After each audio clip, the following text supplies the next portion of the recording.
സിദ്ധാർത്ഥന്റെ കൊലപാതകത്തിൽ അന്വേഷണം സിബിഐക്ക് വിട്ട സാഹചര്യത്തിൽ എബിവിപി കേന്ദ്ര പ്രവർത്തക സമിതി അംഗം NCT ഹരി പ്രതികരിക്കുന്നു. അന്വേഷണം സിബിഐ ആവശ്യപ്പെട്ട ആദ്യം സമരരംഗത്തെത്തിയത് എബിവിപിയാണ്. സോണൽ കൃഷ്ണ തയ്യാറാക്കിയ റിപ്പോർട്ടിലേക്ക്. സിദ്ധാർത്ഥിന്റെ കൊലപാതകം സിബിഐക്ക് വിട്ട സാഹചര്യത്തിൽ എബിവിപി ആണ് ഇപ്പോൾ നമ്മളോടൊപ്പം പ്രതികരിക്കാൻ ഉള്ളത്. നമുക്കറിയാം, ഈ വിഷയവുമായി ബന്ധപ്പെട്ട ആദ്യം തന്നെ സമരവുമായി രംഗത്തെത്തിയത് എബിവിപി ആയിരുന്നു. ഇപ്പോൾ എബിവിപിയുടെ കേന്ദ്ര പ്രവർത്തക സമിതി അംഗം NCT ശ്രീഹരി കൂടി നമ്മളോടൊപ്പം ചേരുന്നത്. ചേട്ടാ, ഒരു സമര വിജയമായിട്ട് തന്നെ ഇതിനെ നോക്കി കാണാമല്ലോ അല്ലേ? മുഖ്യമന്ത്രി CBI അന്വേഷണം പ്രഖ്യാപിച്ചത് എബിവിപിയുടെ പോരാട്ടം ഫലം കണ്ടതിന് തുല്യമാണ്. പക്ഷേ അതിനുവേണ്ടി എബിവിപി മുഖ്യമന്ത്രി രാജാവ് നഗ്നനാണ് എന്ന് വിളിച്ചു പറയേണ്ട സ്ഥിതിവിശേഷത്തിലേക്ക് എത്തി. സംഭവം നടന്ന് 22-ാം ദിവസമാണ് മുഖ്യമന്ത്രി വിഷയത്തിൽ പ്രതികരിക്കുന്നത്. അതിനുവേണ്ടി സിദ്ധാർത്ഥിന്റെ അച്ഛനമ്മമാരെ അദ്ദേഹത്തെ പോയി കാണേണ്ട ഒരു സ്ഥിതിവിശേഷം കേരളത്തിലുണ്ടായി. ഈ വിഷയം നടന്ന് ദിവസങ്ങൾക്കുള്ളിൽ തന്നെ എബിവിപി സമരരംഗത്തേക്ക് ഇറങ്ങുകയുണ്ടായി. 29-ാം തീയതി നടന്ന നിരാഹാര സമരത്തിൽ, വയനാട് വെച്ച് നടന്ന നിരാഹാര സമരത്തിൽ എബിവിപിയാണ് ആദ്യമായിട്ട് CBI അന്വേഷണം എന്നുള്ള ആവശ്യം ഉന്നയിക്കുന്നത്.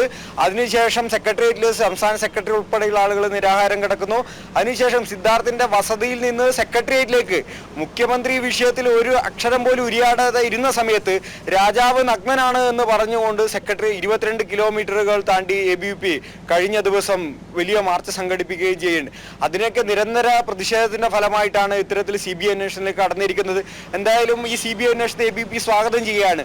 പക്ഷേ ഇതുമായി ബന്ധപ്പെട്ട് ഈ വിഷയത്തിൽ നിന്ന് പിന്മാറാൻ എബിവിപി ഒരുക്കമല്ല. ഡീൻ ഉൾപ്പെടെയുള്ള ആളുകളെ പ്രതി ചേർക്കേണ്ടതുമായി ബന്ധപ്പെട്ട വിഷയങ്ങളൊക്കെ ഉണ്ട്.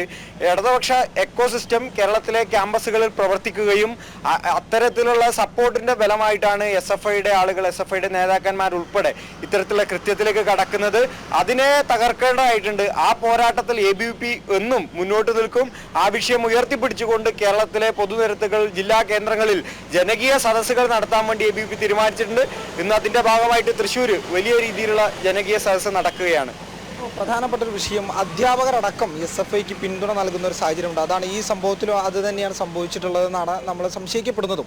അത്തരമൊരു സാഹചര്യം ക്യാമ്പസുകളിൽ നിലനിൽക്കുമ്പോൾ അത് എത്രത്തോളം വിദ്യാർത്ഥികളെ ബാധിക്കുന്നുണ്ട്? ഈ വിഷയത്തിൽ സംശയിക്കപ്പെടുന്നത് മാത്രമല്ല, വിഷയം 18-ാം തീയതി നടക്കുന്നു. 22-ാം തീയതി വരെ ഈ വിദ്യാർത്ഥി പ്രതികളായ ആളുകൾക്ക് അവിടെ അറ്റൻഡൻസ് നൽകുന്നു. അവരെ സംരക്ഷിക്കുന്നതിന് വേണ്ടിയിട്ട്, ഈ വിഷയം കുഴിച്ചുമൂടുന്നതിന് വേണ്ടിയിട്ട് ഡീൻ അടക്കമുള്ള അധ്യാപകർ ശ്രമിക്കുകയാണ്. 26-ാം തീയതി വരെ പ്രതികൾ ക്യാമ്പസിനകത്ത് തന്നെ നിൽക്കുകയാണ്. ഇത്തരത്തിൽ ഇടതുപക്ഷ അധ്യാപകരുടെ പിന്തുണയുണ്ട്.